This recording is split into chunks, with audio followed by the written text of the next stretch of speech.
Hello everyone. तो जनाब बात करते हैं कभी मैं कभी तुम की गुज़िश्ता एपिसोड्स की और नेक्स्ट आने वाली एपिसोड में ये ड्रामा जो है वो कौन सा शॉकिंग टर्न लेने वाला है, किस तरह से जो है वो शर्जीना और मुस्तफ़ा जो है वो अपने अपार्टमेंट को ट्रांसफॉर्म करते हैं। इस सबसे बात करने से पहले आपसे रिक्वेस्ट की जाती है कि हमारे चैनल को लाइक एंड सब्सक्राइब करना तो मत भूलिएगा, क्योंकि ये आप लोगों के लिए बिल्कुल फ्री है। हाँ जी जनाब।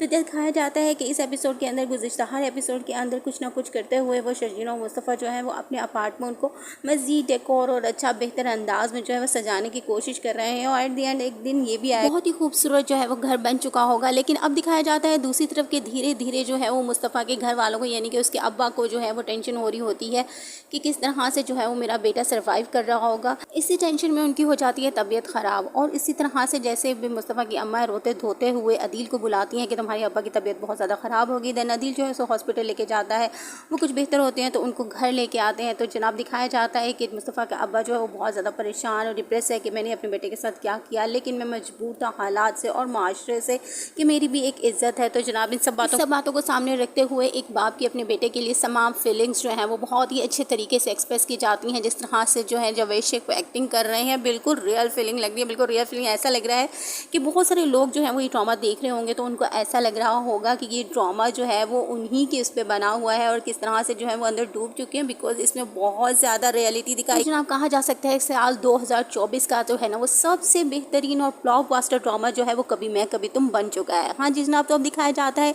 रीना के अब्बा भी जो है वो उसके लिए बहुत ज़्यादा परेशान हो रहा होता है। तो देन उसको जो है उसकी अम्मा जो है वो सेटिस्फाई करती है कि हमारी बेटी जो है वो वहाँ रहना चाहती है, मुस्तफ़ा के साथ रहना चाहती है और अगर ये स्टेप वो लोग ले रहे हैं तो हमें लेने देना चाहिए। तो जनाब ये बात बहुत ही ज़्यादा अच्छी लगी, बहुत ही समझदारी के साथ उसने इस चीज़ को कवर किया। तो जनाब दूसरी तरफ अदील को दिखाया जाता है कि वो रुबाब की गैर मौजूदगी में किस तरह से उसके बिजनेस के ऊपर कब्जा जमाए हुए है और ऐसे घपले कर रहा है कि रुबाब को पता ना चलने दे।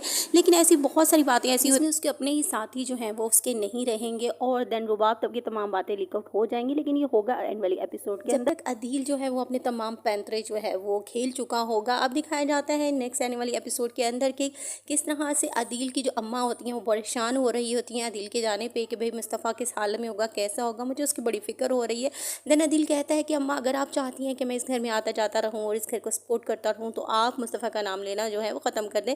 लेकिन फिर भी जो है वो कहती है मुझे बहुत टेंशन है, मुझे बहुत परेशानी है, वो किस तरह से सर्वाइव कर रहा होगा। देन वो कहता है कि ठीक है अगर आपको इतनी टेंशन है तो मैं उसके घर चला जाता हूँ और कुछ राशन लेके जाता हूँ। देखिए दिखाया जाता है इसी तरह से कि वो कुछ राशन लेके जो है उनके घर में पहुँचता है और आगे से जो है मुस्तफ़ा और शर्जीना जो है उसकी इतनी कुत्ते वाली करती हैं कि वो उसको अपनी ही जो बातें हैं ना वो बार बार याद आने लगती हैं और उसकी नींदें जो है वो हराम हो जाती हैं। तो जनाब होना भी ऐसा ही चाहिए था। तो देखने में बहुत ज़्यादा मज़ा आ रहा है। तो देखते हैं आज की एपिसोड कैसी होगी और अगर आपको अच्छी लग रही है तो प्लीज़ लाइक कीजिएगा, कमेंट कीजिएगा और सब्सक्राइब करना तो मत भूलना।